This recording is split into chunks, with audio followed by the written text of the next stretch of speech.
Hi, it's Nicole McQuirk with this Wednesday's From Start to Finish video brought to you by twopeasinabucket.com. This week I have another two-page layout for you that features lots of photos. This week I'm going to have another two-page layout for you, and this is all photos from a shower we threw for my youngest sister-in-law last summer. And I've printed them all in some collages. I have this vertical collage here that has all about 3.5 by 5 inch photos, a little less than 3.5 I guess, 3.3 by 5 photos. And then I have a couple of 8 by 8 squares with 2 by 4 photos, all cropped on them. So it's a lot of photos. It's going to be another photo heavy layout. But when I'm doing a two-page layout or even a one-page, I usually like to try to include as many photos as possible. For my paper, because there's going to be so many photos, there's not going to be a lot of need for a lot of paper.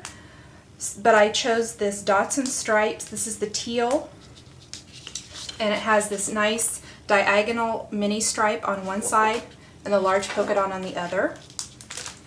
I also picked from the Echo Park Dots and Stripes this green, and this is the same paper, only in leaf.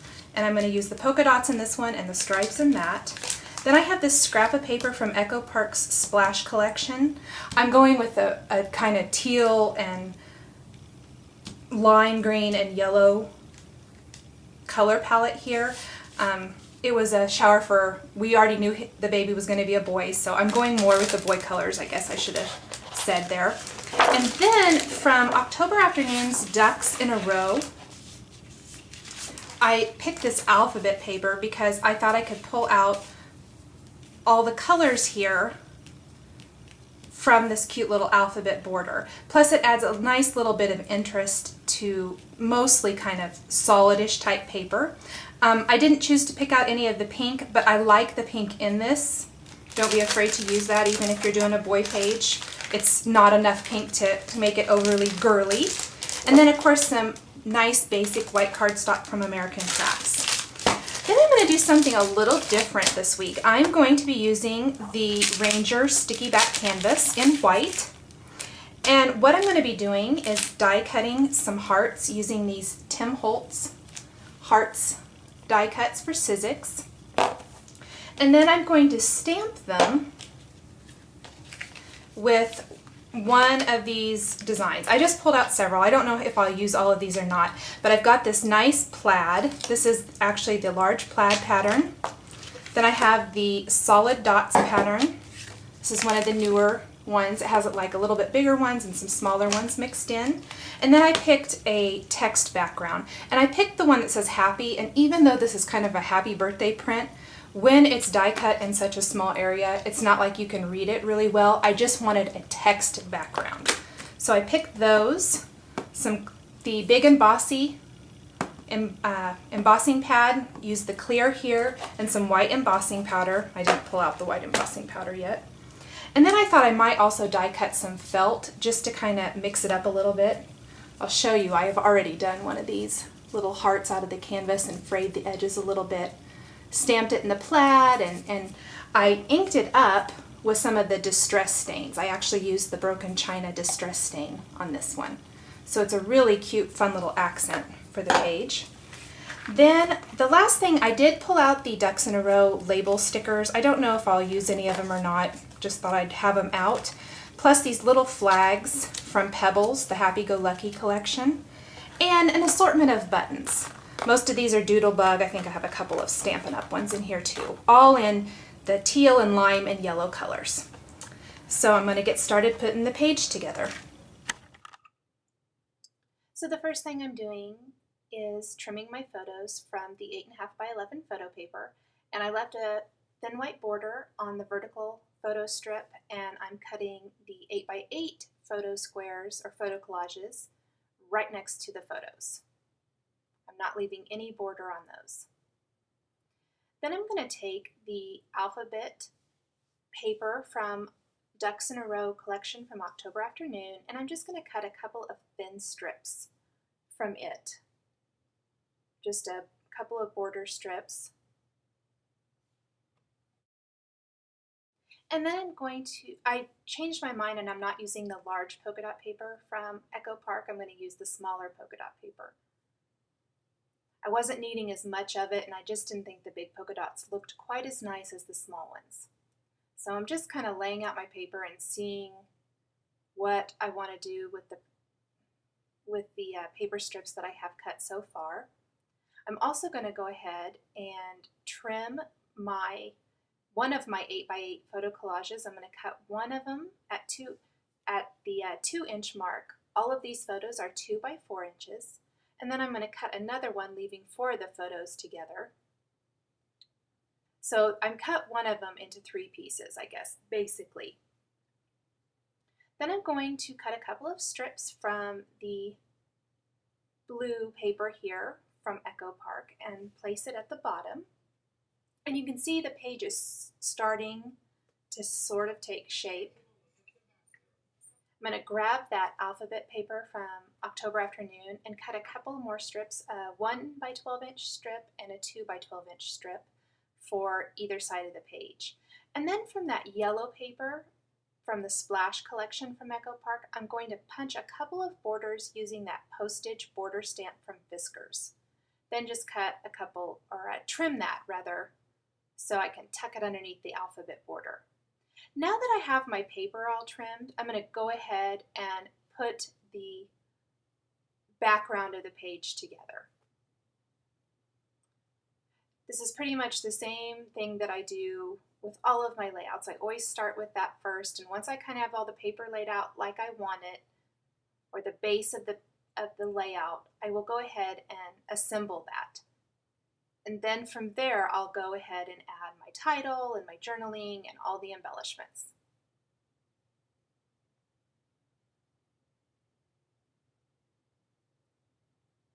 Just going to adhere that right on that little postage punched border.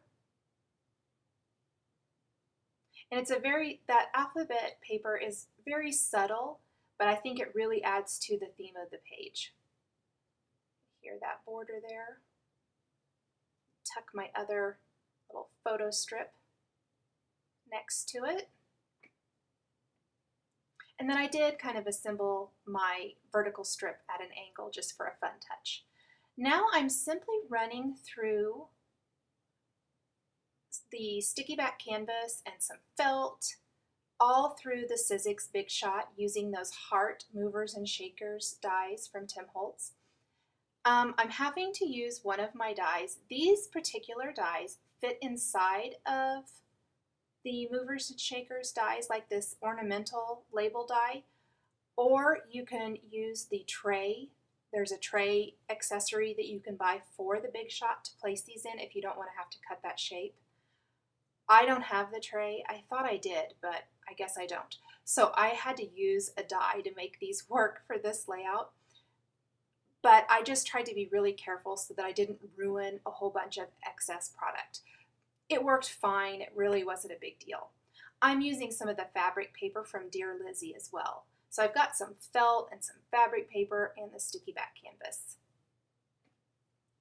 I wanted quite a bit of texture. Because this is such a photo heavy layout, the embellishments and things are kind of minimal. I didn't want to overpower the layout, but I didn't want the photos to be so prominent that they kind of take away from anything else on the page. I inked up one of my stamps there that I showed at the beginning of the video, and I'm going to add some white embossing powder to it. Now these aren't going to be the crispest stamped images simply because you are stamping on canvas, but it really adds a nice touch once you add some ink to it. So I'm just kind of pressing my hearts onto my stamps, and I'm just using a couple of them that I had shown there at the beginning here. And I'm just going to tap off the excess. I didn't show heat embossing. My embossing gun was in a different part of my room, so I didn't show that particular step, but after I sprinkled on the embossing powder, I just heated it up real good. And now I'm ready to add the distress stains to the canvas pieces. So I'm just using several different colors here. Blot off the excess and wipe it off of my table. And you can see that once you add the stain right to the canvas, how the embossed image resists it. And because it's not the perfectly crisp stamped and embossed image, it kind of gives a nice distressed look. I just wanted it to have a little bit of texture and not just be plain. So this adds a really nice, subtle background. Now I could have let these sit and dry, but I was kind of working on a deadline, so I did heat those up with my embossing gun to speed up the drying process. Now I'm just taking the edge of my scissors and distressing the canvas. And I'm just you can use your fingernail, all kinds of things. I was just kind of using my scissors to help really kind of work that canvas and distress the edges a little bit. And I die cut my title, and now I'm ready to kind of lay out some of my pieces and get everything kind of where I want it to be, and then I can adhere everything. I'll add a couple of hearts up here next to my title, I think. I'm just going to randomly place some of those doodlebug buttons here and there as well.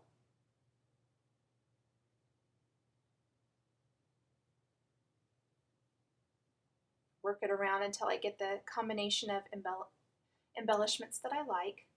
So there'll be a couple up near the title, and then I'll have a couple kind of down in the lower right corner of the page, and then a whole little row of hearts underneath the vertical photo strip.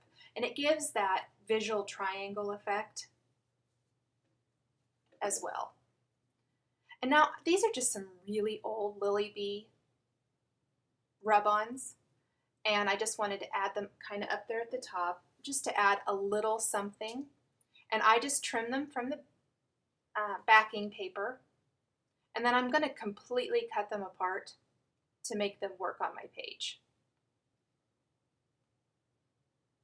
I do that a lot with rub-ons, and that's one of the great things about rub-ons. You can really customize them however you want to, simply by cutting them apart. The best way I can think to describe this is what I do. You can see here I've printed out my journaling and I've left some spaces. What I do when I'm typing this up on the computer is I take my stamp set and a ruler, and for instance, let's say the bundle of joy. I just measure how long that is, and it's approximately 1.5 inches, maybe just a tiny bit longer, and then I would leave that amount of space in my journaling. In my word processing program, it has the toolbar up at the top, or the ruler up at the top, so I can kind of space out my words.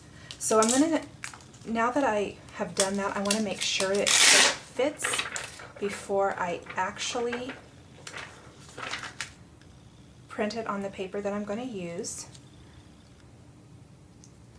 And then this is the Lawn Fawn bundle of, or +1 set.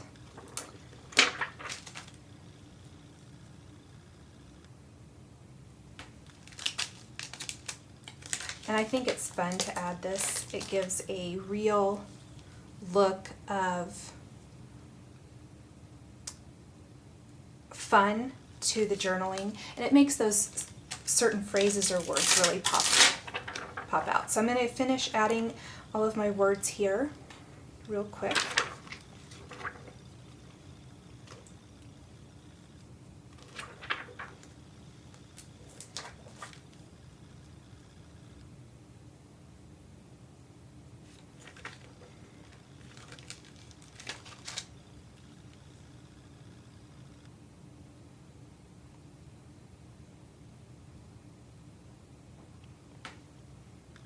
And you can see I just put my exclamation point in there too close. I think I'm just going to leave it off altogether and use the exclamation point in this stamp set. So I'm going to run this through the printer now. Once I've run that through the printer, I'm going to ink up my stamps and simply stamp each of my little phrases or words where I had already pre-planned them. And I used a kind of graph type paper for my background here.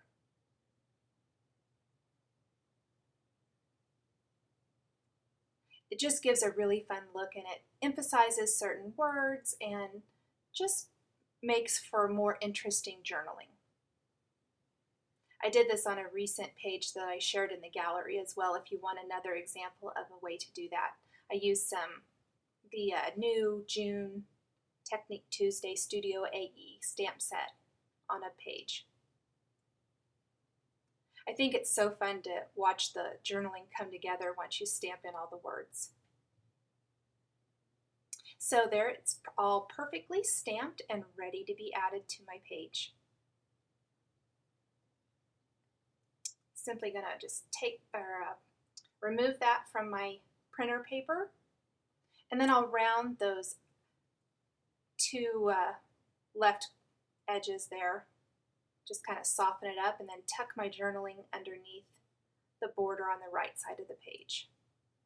And I've already pre-sewn on a bunch of the buttons and adhered a whole bunch of the hearts and things like that, just to not make it boring. I didn't do anything special. I simply just sewed them on or used glue dots to adhere them. Add a little label sticker, and then I sewed on some rickrack trim to finish the sides of the page. For more information on this layout, please visit twopiecindabucket.com on June 15th, 2011 under the Design Your Garden from Start to Finish series. Thanks for watching.